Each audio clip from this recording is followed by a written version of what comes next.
We have had some technical problems. Hit it! 31 seconds, and we're going for auto sequence start. 5, 4, 3, 2,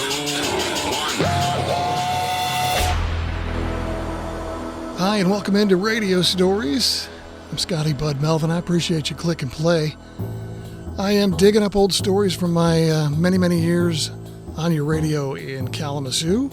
My radio career started in 1987, and I've been trying to figure out how to chronicle some of the things that I've done I'm in my 34th year now.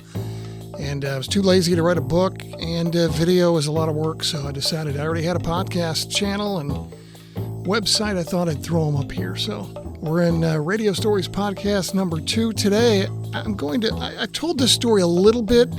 I'm going to tell the story of how I got the nickname Bud. My real name is just Scott Melvin.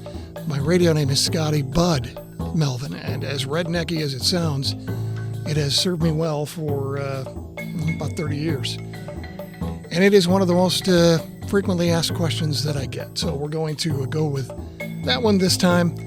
A lot of people think that it was given to me because of the beer, Budweiser. Not true. I'm not even a Budweiser guy. And it's not from marijuana. Apparently, some people call marijuana bud or the bud or something. That is also not true. I don't smoke marijuana. I have never smoked it in my life. So that is false, although a lot of people thought that for many years.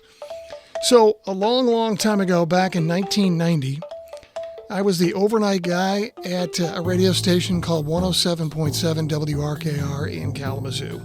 I started there as a part-timer in October of 88 when the station went on the air.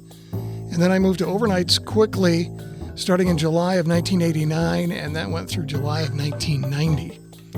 One night, we were at a work party at somebody's apartment, I can't remember whose it was, out by Gordneck Lake in Portage, south of Portage, between Portage and Vicksburg.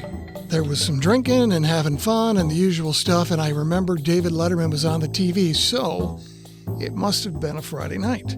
And as we kind of eyeballed the Letterman show out of the corner of our eyes during our little party, one of his characters, one of his funny people that he would have on the show all the time, came on.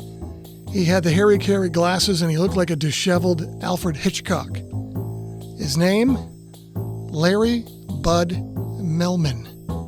I think you know where we're going with this. One of the other jocks at the radio station was there, Jason Fox, who started at the beginning, like I did, as a part-timer. So we were the guys who worked on the weekends and played the tapes that ran and filled in once in a while, and Jason and I were a couple of those guys. Well, Jason looked up and said, "Hey, Larry Bud Melvin, that's just like Scotty Bud Melvin. Similar last names, get it?" Lots of laughs. So after that, one of the other jocks, the guy I spent most of my time with, the evening guy at the time, and some of you may remember him, John Bacon, started using that name, Bud, almost as a joke, to be funny, to be unique, and he was funny and unique. And so he would introduce me on the radio because I followed him at 11 p.m. I think he was 6 to 11. I was 11 to 6 overnight. So sometimes we'd do a little crosstalk. Sometimes he would just introduce me. But he would say, and he would add to it, and he made this big buildup. It was very dramatic on the air. He would say, "Now here comes the hardest working man in all of radio, a man for whom I have the utmost respect, Scotty Bud Melvin." And he would introduce me. John was awesome.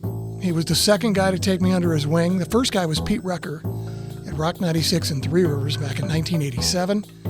And you can actually find my interview with Pete on the podcast channel. I did that a couple of years ago.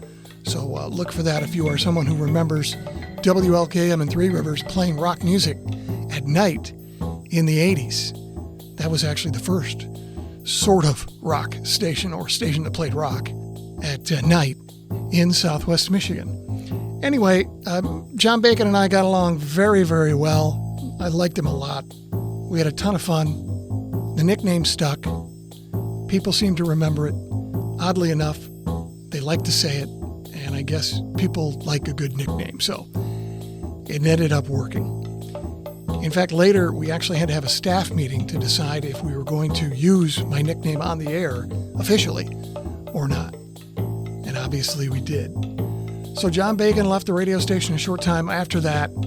I was told that he had wanted the morning show, and I actually got the call to be added to the morning show in July of 1990. Apparently he was not pleased, so he left, and I was really bummed. Last year, I hunted him down, and we exchanged emails promising to speak sometime in the future, and I hope that we do that and find some time, because he was an important guy in the beginnings of my radio career. I have told my wife that Bud will not be on my headstone, and I made her promise. But it has served me well, and I thank Jason Fox and John Bacon for the Bud. Thanks for listening. I really appreciate it. I will catch you next time for more radio stories.